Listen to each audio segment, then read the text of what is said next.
1968. La selva de Quang Tri, Vietnam. Un infierno verde, húmedo y traicionero, donde cada sombra podía esconder la muerte y cada sonido era un presagio de terror. En aquel laberinto claustrofóbico de vegetación densa, donde el aire era espeso con el olor a sudor, pólvora y miedo, las patrullas de la Marina de los EEUU libraban una batalla invisible e implacable, pero había un problema que convertía cada paso en un abismo: el sonido. El sonido de los disparos, el eco seco de las armas automáticas, el estruendo inconfundible que, en medio del silencio opresivo de la selva, delataba cada movimiento, cada posición, condenando a los hombres a una emboscada segura. Fue en ese escenario de desesperación que un hombre, el sargento Elias Vance, un francotirador de la Marina, concibió una idea tan simple como descabellada o loca. Una idea que a primera vista parecía el desvarío de una mente exhausta por la guerra: transformar latas de basura en silenciadores para fusiles. Sus compañeros se rieron, sus comandantes lo ignoraron, pero Vance lo sabía. Sentía que allí estaba la clave para romper el ciclo de emboscadas, para dar a sus hermanos una oportunidad de luchar en silencio, de sobrevivir. Su invención, apodada el silenciador de latas, no era solo un pedazo de metal, era la esperanza de un futuro. Quédese hasta el final, porque lo que sucedió después conmocionó a todos y reescribió las reglas de la guerra en la jungla. La guerra de Vietnam no era como ningún otro conflicto que los Estados Unidos hubieran enfrentado. Lejos de los campos abiertos de Europa o los desiertos del norte de África, la jungla vietnamita era un enemigo por sí sola. En Quang Tri, la provincia más al norte de Vietnam del Sur, la frontera con Vietnam del Norte era una línea tenue y porosa, escenario de algunos de los combates más brutales y sangrientos. La densidad del bosque, la humedad sofocante y la visibilidad casi nula convertían a las patrullas estadounidenses en blancos fáciles. El Viet Cong y el ejército de Vietnam del Norte dominaban el arte de la emboscada, usando el terreno a su favor con una maestría mortal. El problema principal era la detección sonora. En un entorno donde la visión estaba limitada a pocos metros, el sonido se convertía en el sentido más crucial. Las patrullas de la Marina, al entrar en un enfrentamiento, revelaban inmediatamente sus posiciones con el ruido ensordecedor de sus fusiles M16. El estampido de un tiro, amplificado por la acústica amortiguada de la selva, resonaba por kilómetros, alertando al enemigo sobre la presencia y dirección de los soldados. Esto permitía que las fuerzas enemigas maniobraran, pidieran refuerzos y montaran trampas aún más letales, transformando un breve tiroteo en un asedio sangriento y unilateral.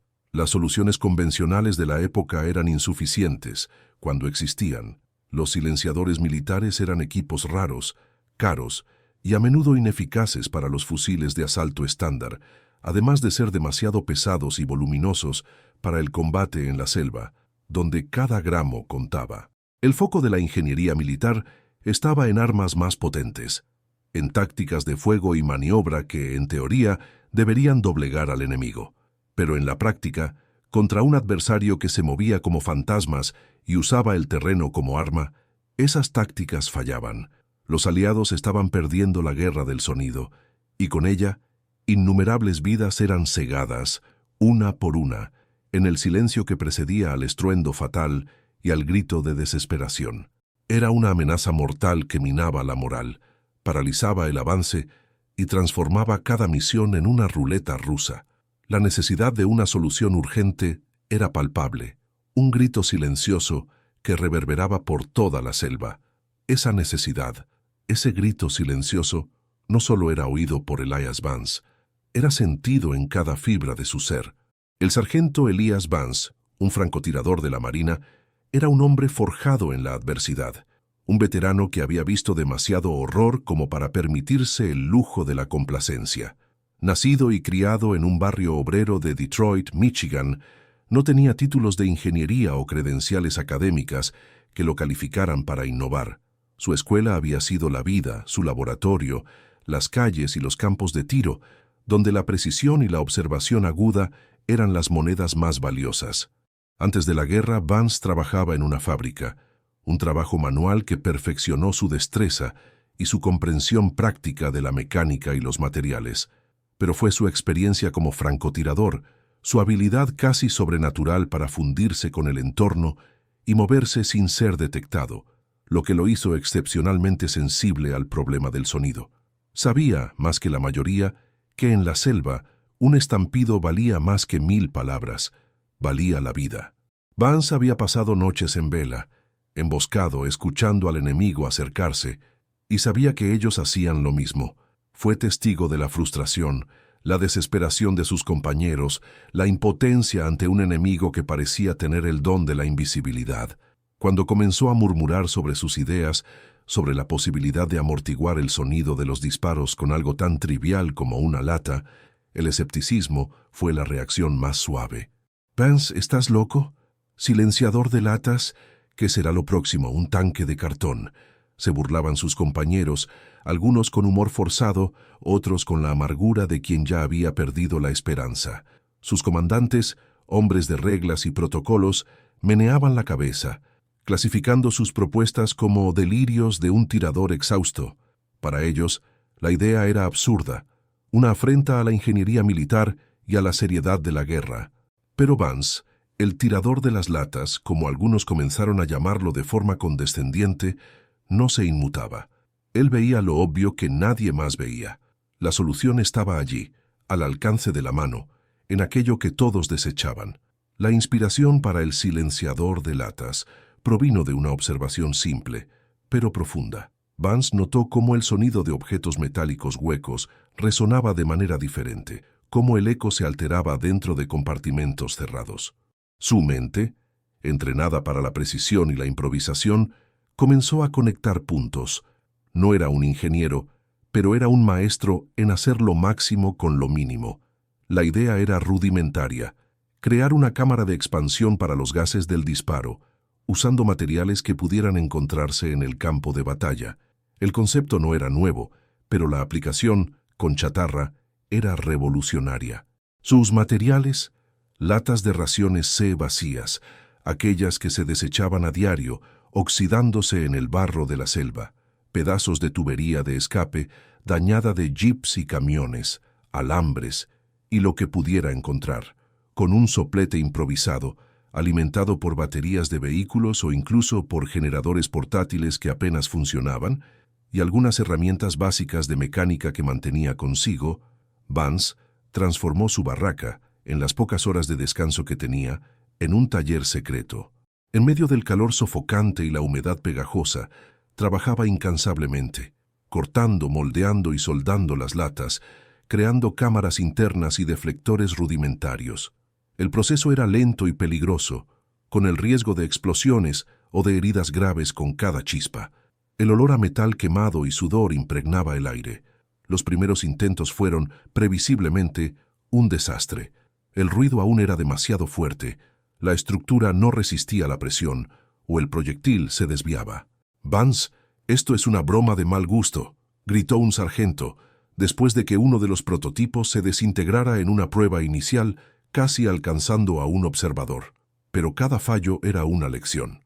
Vance ajustaba los ángulos, reforzaba las soldaduras, experimentaba con diferentes arreglos internos. Sabía que el secreto estaba en disipar la energía de los gases antes de que salieran del cañón, y las latas, con sus formas cilíndricas, ofrecían un punto de partida inesperado. Necesitaba algo que pudiera ser montado y desmontado rápidamente, que fuera lo suficientemente ligero para no comprometer la movilidad y lo bastante robusto para soportar el rigor del combate. Con cada intento, el silencio se acercaba un poco más, una promesa tenue en el horizonte de un campo de batalla ensordecedor.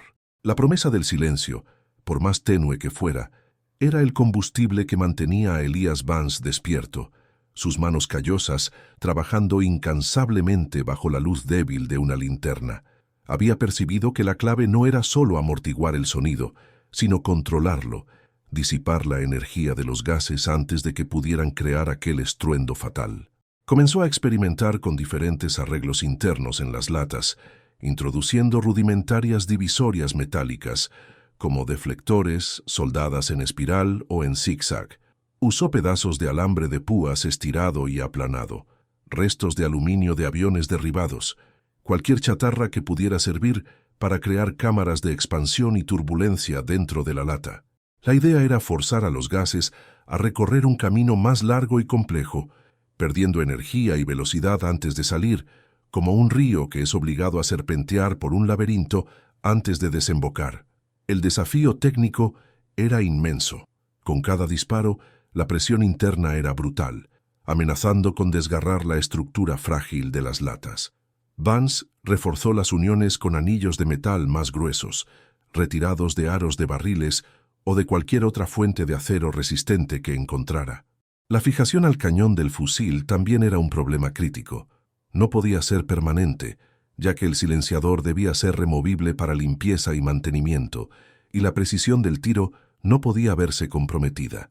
Desarrolló un sistema de encaje rápido, usando abrazaderas de metal y tornillos de mariposa improvisados, que permitía acoplar y remover el silenciador en segundos. El riesgo de que un proyectil impactara contra las paredes internas de la lata y se desviara, o incluso hiciera explotar el dispositivo, era constante. Necesitaba una alineación perfecta, una tarea hercúlea con las herramientas limitadas a su disposición. Pero la mayor batalla de Vance no era contra la física, sino contra la incredulidad de sus superiores. A medida que sus prototipos se volvían más refinados y el sonido de los disparos disminuía visiblemente, el escepticismo se transformaba en irritación. «Sargento Vance, ¿qué cree que está haciendo? Esto no es un taller de chatarra, es un puesto de combate», bramaba el capitán Davis, un hombre de complexión robusta y mentalidad inflexible, que veía cualquier desviación del protocolo como una amenaza al orden. Para Davis, la idea de un silenciador de latas no solo era ridícula, sino una afrenta a la ingeniería militar y a los recursos que el ejército ya poseía, por más escasos o ineficaces que fueran. «Está perdiendo su tiempo y el nuestro, Vance. Vuelva a su posición y pare con esas locuras suyas. No necesitamos más inventos de genios autodidactas por aquí. Necesitamos soldados que sigan órdenes». El capitán Davis no era el único. Otros oficiales con años de entrenamiento formal en tácticas y armamento veían la obsesión de Vance como un signo de agotamiento mental, una consecuencia del trauma de la guerra. «Se está volviendo loco, pobrecillo», murmuraban, mientras Vance continuaba trabajando, el rostro sucio de grasa y sudor, los ojos fijos en su creación. La presión del tiempo era abrumadora. Cada día que pasaba, más vidas se perdían en las emboscadas silenciosas de la selva.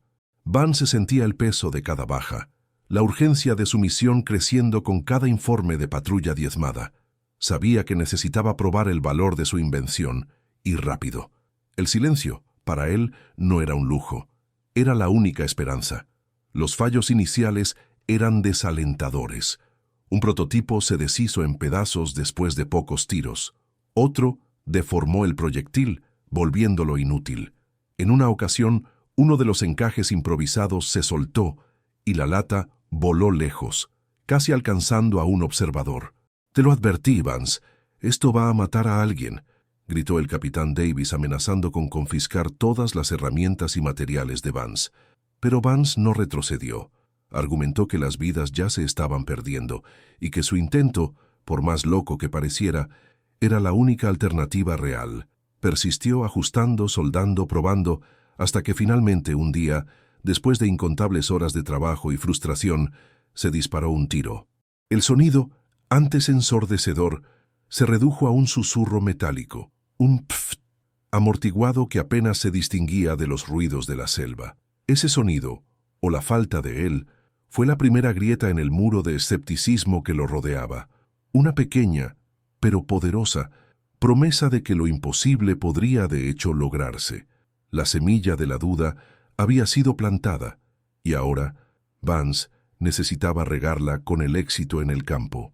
Aquel susurro metálico, un pft, amortiguado en lugar del estampido ensordecedor, fue un shock para Vance.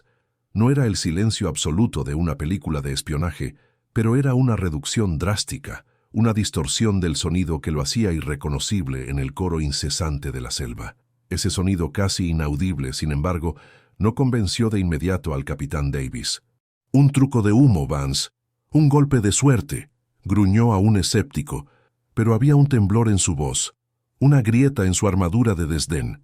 Ese sonido era diferente, y en el infierno de Quang Tri, diferente, podía significar la diferencia entre la vida y la muerte. La situación en el sector de la Marina se estaba deteriorando rápidamente. Las emboscadas aumentaban en frecuencia y letalidad. Informes diarios de patrullas diezmadas, de cuerpos recuperados en silencio mortal, llegaban a la base, pintando un sombrío panorama de desesperación creciente. La moral estaba baja, y la sensación de que el enemigo podía ver y oír todo, mientras que los marines estaban ciegos y ensordecidos, era corrosiva. Fue en medio de ese escenario de calamidad que la persistencia de Vance y el susurro de su invención encontraron una rendija. Un teniente subalterno recién llegado y menos contaminado por el escepticismo arraigado, el teniente Riley, había presenciado la última prueba de Vance. No era un ingeniero, pero era un hombre práctico, y la lógica simple detrás de la idea de Vance resonó en él. «Capitán, necesitamos una ventaja, cualquier ventaja», argumentó Riley con la voz cargada de urgencia. «Las pérdidas son insostenibles. El sargento Vance puede estar loco, pero si hay un 1% de posibilidades de que esta cosa funcione, no podemos darnos el lujo de ignorarla». La vacilación de Davis era palpable. Odiaba la idea de ceder ante un loco y su lata de basura, pero la presión de arriba y el clamor silencioso de sus hombres por una solución eran más fuertes. Con un suspiro pesado, finalmente cedió. «Muy bien, Vance. Tendrá su oportunidad. Una patrulla de reconocimiento mañana, al amanecer. Si ese artilugio suyo falla, o peor, cuesta la vida de uno de mis hombres, lo pagará caro. ¿Entendido?» Vance solo asintió, sus ojos brillando con una determinación silenciosa. La oportunidad había llegado. La patrulla de reconocimiento, compuesta por un escuadrón de 8 hombres, incluidos Vance y el teniente Riley, partió antes de que saliera el sol, la selva aún envuelta en una niebla fría y húmeda. El objetivo: mapear una nueva ruta de infiltración enemiga que había sido detectada por inteligencia. Era una misión de alto riesgo, adentrándose en territorio enemigo conocido por sus trampas y emboscadas. Vance llevaba su fusil M16, ahora equipado con el silenciador de latas, que parecía extrañamente desproporcionado y frágil en el cañón del arma. Las miradas de los otros marines variaban entre la curiosidad y un escepticismo mal disimulado. Nadie creía realmente en aquello, pero la esperanza, por más tenue que fuera, era un bálsamo bienvenido. Las horas se arrastraron, la tensión creciendo con cada paso en la vegetación densa. El silencio era roto solo por el susurro de las hojas, el zumbido de los insectos y el sonido amortiguado de sus propias botas en el barro. De repente, un chasquido seco, una trampa. Uno de los hombres al frente gritó, cayendo. Fue la señal.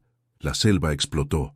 Tiros de AK-47 rasgaron el aire provenientes de posiciones ocultas, la emboscada clásica. Los marines se tiraron al suelo, devolviendo el fuego desesperadamente, pero el sonido de sus M16s era un faro, revelando sus posiciones instantáneamente. El enemigo, acostumbrado a esa previsibilidad, ya comenzaba a flanquear. Fue entonces que Vance actuó. Apuntando a un arbusto de donde venían disparos incesantes, apretó el gatillo. ¡Pft! El sonido fue casi imperceptible en medio del caos. Un enemigo cayó. Vance se movió a otro objetivo. Disparó de nuevo. ¡Pft! Otro enemigo alcanzado. El teniente Riley, que estaba al lado de Vance, abrió los ojos. Esperaba el estampido ensordecedor, la revelación inmediata de la posición, pero todo lo que escuchó fue un sonido amortiguado, fácilmente confundible con el crujido de ramas o el viento.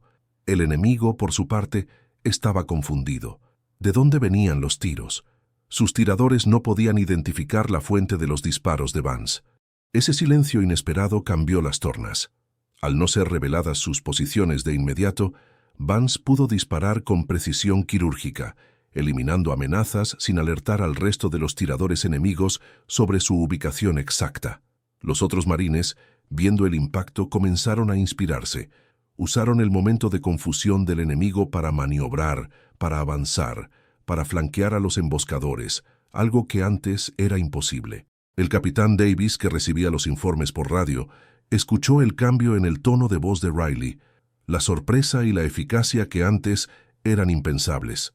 La patrulla, que debería haber sido diezmada, logró no solo repeler la emboscada, sino también infligir pérdidas significativas al enemigo, regresando con todos sus hombres, excepto el que había activado la trampa. El regreso de la patrulla fue un evento sin precedentes. La base estaba en shock. No solo habían sobrevivido a una emboscada pesada, sino que habían prevalecido. El teniente Riley, con el rostro aún sucio de barro y pólvora, describió lo que había sucedido. «Capitán, el silenciador de Vance funciona. El enemigo no sabía de dónde venían los tiros. Nos dio tiempo, nos dio cobertura, nos dio la ventaja». El capitán Davis miró a Vance, el tirador de las latas, con una expresión que mezclaba incredulidad, alivio y una pizca de respeto reacio. Aquel hombre loco había de hecho cambiado el curso de una batalla. Aquel día en Quang Tri no fue solo una victoria, fue el amanecer de una nueva era en la guerra de la selva, un testimonio silencioso de que la innovación, por más improbable que pareciera, podía ser el arma más poderosa de todas. El éxito del silenciador de Vance reverberó a través de la base. El escepticismo inicial del capitán Davis se había desmoronado bajo el peso de la evidencia irrefutable. Una patrulla que debería haber sido aniquilada había regresado victoriosa, con bajas mínimas, una hazaña casi milagrosa en Quang Tri. La noticia se extendió como un incendio en la selva seca, no solo entre los marines, sino también a través de los canales de mando. El tirador de las latas, antes un lunático, era ahora un genio, un salvador. El capitán Davis, ahora con una expresión de admiración y alivio, mandó llamar a Vance. «Sargento», comenzó, la voz más suave de lo que Vance jamás había oído. Estaba equivocado, completamente equivocado. Su invención salvó a mis hombres, salvó a la patrulla. Necesita mostrarnos cómo replicar esto, ahora. La urgencia en la voz de Davis era palpable. Había visto la muerte de cerca muchas veces y sabía que, si algo podía dar un giro al juego, debía ser adoptado sin dudar. A partir de ese día, la pequeña barraca de Vance, antes su taller secreto, se convirtió en el epicentro de una revolución silenciosa, bajo la supervisión directa del capitán Davis y con el apoyo, aunque inicial y reacio, del equipo de mantenimiento. Vance comenzó a entrenar a otros marines y mecánicos en su técnica. La demanda fue inmediata y abrumadora. Cada patrulla quería un silenciador de latas. Los materiales antes considerados basura pasaron a ser recolectados con fervor. Latas de raciones vacías, pedazos de metal, tuberías desechadas. La selva, que antes solo ofrecía peligro, ahora ofrecía los recursos para la salvación. El proceso de construcción era manual y tedioso. No había líneas de montaje, solo manos callosas, sopletes improvisados y la determinación implacable de hombres que luchaban por sus vidas. Vance refinó el diseño, haciéndolo más robusto y fácil de producir en masa, dentro de las limitaciones del campo de batalla. Descubrió que la inserción de lana de acero o malla metálica dentro de las cámaras de expansión mejoraba aún más la disipación del sonido, haciendo los disparos casi inaudibles a una distancia de pocos metros. En pocas semanas, decenas de silenciadores fueron fabricados y el arma secreta de Vance comenzó a distribuirse entre las unidades de patrulla. El impacto fue inmediato y transformador. Las patrullas de la Marina, antes presas fáciles, comenzaron a operar con una nueva audacia. La capacidad de disparar sin revelar la propia posición permitió que los marines adoptaran tácticas ofensivas que antes eran suicidas. Podían emboscar a los emboscadores, flanquear al enemigo sin ser detectados, e incluso conducir operaciones de reconocimiento nocturnas con un nivel de discreción sin precedentes. El enemigo, acostumbrado al sonido ensordecedor de los M-16s, quedó desorientado. Informes de inteligencia enemiga interceptados comenzaron a mencionar fantasmas que atacaban desde el silencio, una nueva y aterrorizante amenaza. En solo 2 meses, Las bajas aliadas en el área de Quang Tri cayeron un asombroso 40%. Esta estadística, por sí sola, era un testimonio irrefutable del genio de Vance. El general Westmoreland, comandante de las fuerzas estadounidenses en Vietnam, recibió los informes con una mezcla de escepticismo y esperanza. Había visto muchas soluciones milagrosas fallar, pero los números no mentían, y los testimonios de los comandantes en el campo de batalla eran unánimes. En una visita sorpresa a Quang Tri, Westmoreland exigió ver el silenciador de latas en acción. Vance, visiblemente nervioso, pero con la confianza que venía de la experiencia, demostró su invención. El general observó atentamente mientras Vance disparaba su fusil, el sonido reducido a un simple «pft». El semblante de Westmoreland, generalmente impasible, reveló una arruga de sorpresa y admiración. «Sargento Vance», dijo, su voz grave, «no solo creó un arma, creó esperanza, salvó vidas. ¿Cuántos de estos pueden ser producidos?» La pregunta no era una petición, sino una orden. En una semana, se emitió una directriz oficial, encargando la producción de 5.000 silenciadores de campo, para ser distribuidos prioritariamente a las unidades de reconocimiento y operaciones especiales en todo Vietnam. El silenciador de latas de Vance había dejado de ser una locura y se había convertido en un equipo estándar, una leyenda en construcción. El efecto dominó fue monumental. No solo se salvaron las vidas de los marines, sino que la moral de las tropas se disparó. Sentían que tenían una oportunidad real contra el enemigo invisible. La guerra en la selva, antes una batalla de pura supervivencia, ahora tenía un elemento de sorpresa para los aliados. El silencio se convirtió en un arma, y Elias Vance, el tirador de Detroit, era su maestro. Su innovación no solo cambió tácticas, cambió la percepción de la guerra, probando que el ingenio humano, cuando es impulsado por la necesidad y la pasión, podía superar cualquier obstáculo, por más infranqueable que pareciera. La selva de Quang Tri, antes un cementerio sonoro, estaba aprendiendo a susurrar, y ese susurro era la canción de la victoria. Después del fin de la guerra, el sargento Elias Vance, el tirador de las latas, regresó a casa, no como un general condecorado, sino como un héroe silencioso. Las medallas que recibió, la estrella de bronce por valentía y la medalla al mérito por su innovación, fueron guardadas en una caja, recuerdos de un infierno que pocos podían comprender.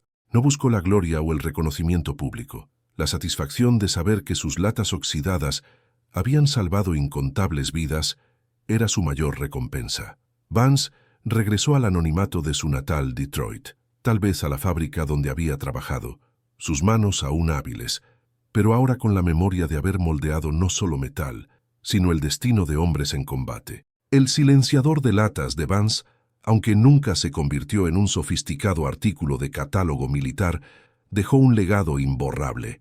Probó, de forma irrefutable, que la genialidad no reside en títulos o patentes, sino en la capacidad de ver soluciones donde otros solo ven chatarra. Su historia es un poderoso testimonio de que la persistencia vence al escepticismo, que las soluciones simples superan la complejidad y que la innovación nace de la necesidad más apremiante. La leyenda de Elias Vance resuena hasta hoy, un recordatorio de que incluso en los momentos más sombríos y brutales de la historia, la inventiva humana, el coraje y la capacidad de transformar lo común en extraordinario pueden marcar la diferencia entre la derrota y la victoria. Que su historia nos inspire a mirar más allá de lo obvio, a desafiar el status quo y a encontrar soluciones donde otros solo ven problemas.